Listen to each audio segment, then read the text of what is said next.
Okay, so let's talk about what comes in your felting kit. If you purchase a needle felting kit from me as part of the class and the camp, you will receive a pad to felt on. It's very important because these needles are very sharp that you always felt on a pad. You're protecting your surface, you're protecting, you could be felting on your lap. You definitely want to protect your lap and yourself.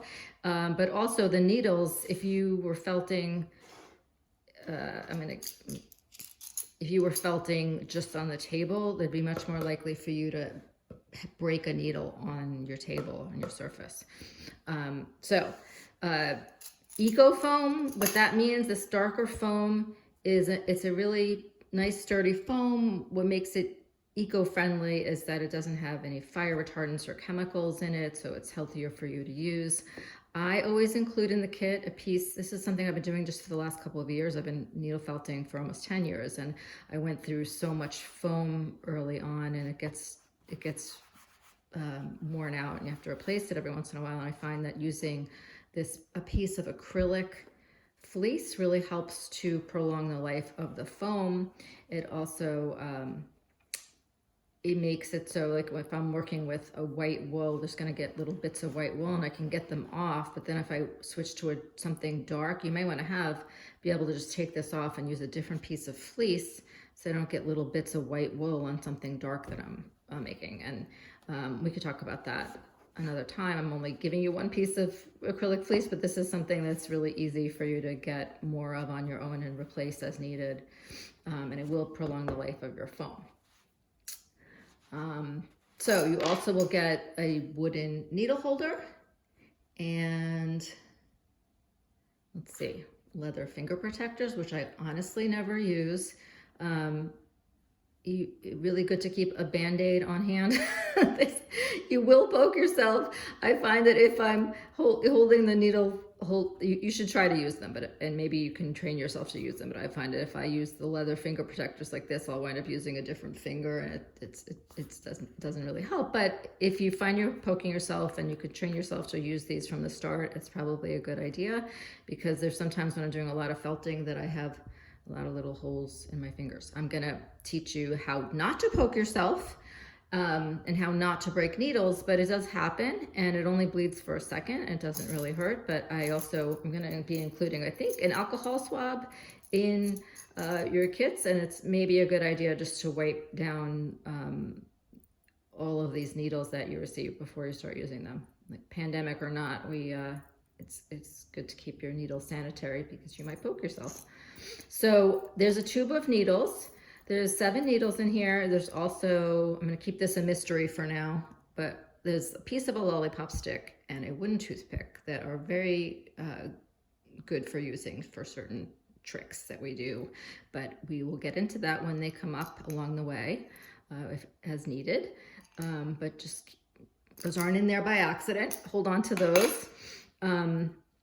You will have 7 needles in there. I'm just gonna talk about the different kinds of needles right now, and I think we'll probably won't even start using them till the next video. I'm sorry, I really want you to know we will have lots of fun, but it's better to know and understand the different kinds of needles and when you want to use certain needles. So what I've given you is 4 different types of needles. They are different gauges and different shapes. And I'm just going to briefly explain. The purple is my favorite. I'm going to leave that till last. These are actually all triangular needles. It means that the shaft of the needle itself has 3 sides, and there's barbs on 3 sides. And I want you to pick up one needle and take a look at it really carefully. They're very, very sharp. This is why I want you to be very careful. And when I do the video about how not to poke yourself and how not to break the needles, that's the most important video, and that'll be the next one. So right now I just want you to see that the barbs are just on the last inch of the needle, and then it gets thicker. So one thing I want you to keep in mind is when you're poking your needle into your wool, you want to poke all the barbs in, but you don't want to go past this point and it will leave pock marks. And people often ask, how do I get my work so smooth? And it's because I only poke the barbs in and not this shaft, the thicker shaft of the needle that doesn't really help anything. So these are all triangular needles. The ones I've painted blue are a 36 gauge needle. That's the heaviest needle you have. It's for heavier duty work. The orange ones are 38 gauge needle. That's pretty much a medium sized needle. It's usually considered an all-purpose needle.